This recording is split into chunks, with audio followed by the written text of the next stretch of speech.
Friends, నేనైతే ఈరోజు సర్వపిండికి అయితే ఇవైతే రెడీ చేసిన. కొత్తిమీర, ఉల్లిగడ్డ, పచ్చిమిరపకాయలు, ఎల్లిపాయ ఎచ్చిపచ్చి దంచాలి, కలమాకు. ఇంకా తర్వాత పిండి, ఇంకా తర్వాత కొద్దిగా కలుపుకుంటే ధనాల పొడి, అల్లం వెల్లిపాయ వేయాలి. టేస్ట్ బాగా వస్తుందండి. ఉప్పు కొంచెం, కారం కొంచెం గిట్టంగా వేసుకోవాలి. ఇప్పుడైతే నేనైతే పిండి రెడీ చేస్తున్నా. చూడండి, బియ్యం పిండి అండి ఇది.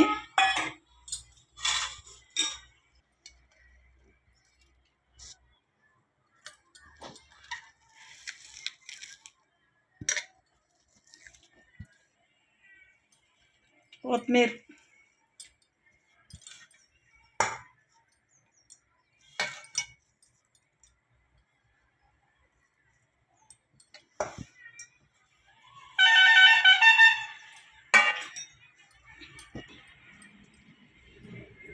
కొంచెం ఎర్రగారం వేసుకోవాలి,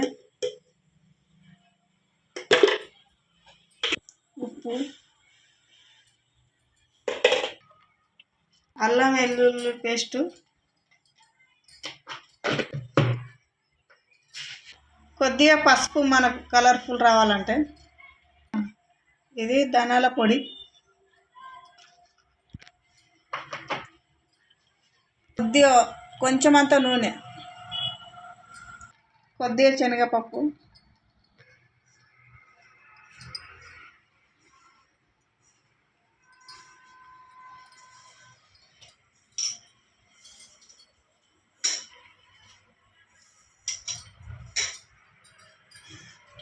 వాటర్ అయితే వేసుకుంటున్నాం.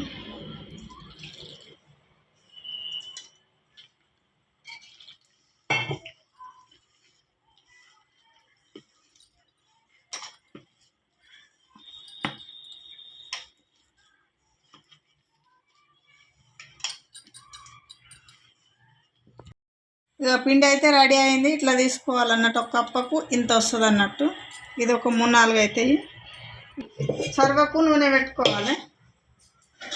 నూనె వేయాలి. ఇలా నూనె వేసిన తర్వాత సర్వకు అనాలన్నట్టు చేతితోనంటే మంచిగా అంటుంది. ఇట్లా నేనైతే సర్వపిండి చేస్తున్నా.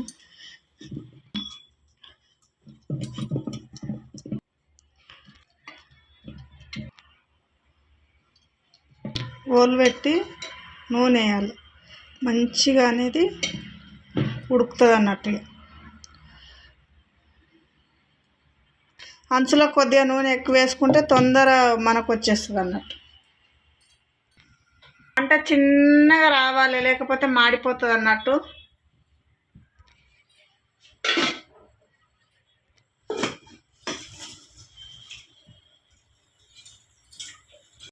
ఇట్లా నూనె వేస్తే కొద్దిగా మంచిగా అనేది అట్లా ఉడుక్కుంటూ వస్తుంది అన్నట్టు పిండి లోపలికించి.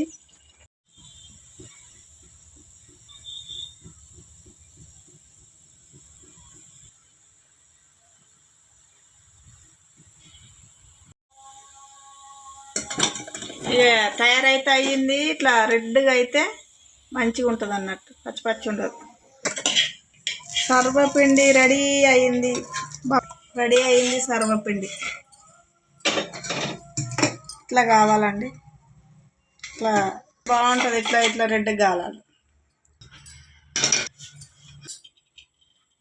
ఉంటుంది కదా.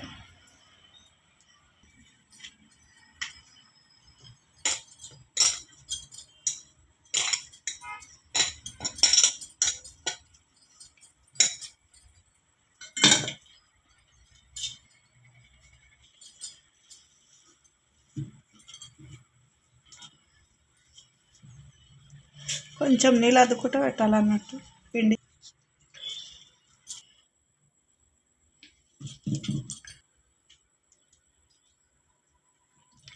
అలా నూనె వేస్తే మంచిగా ఇట్లా అన్నీ నూనె లేకపోతే కిందికి నుంచి రాదు కదా సార్.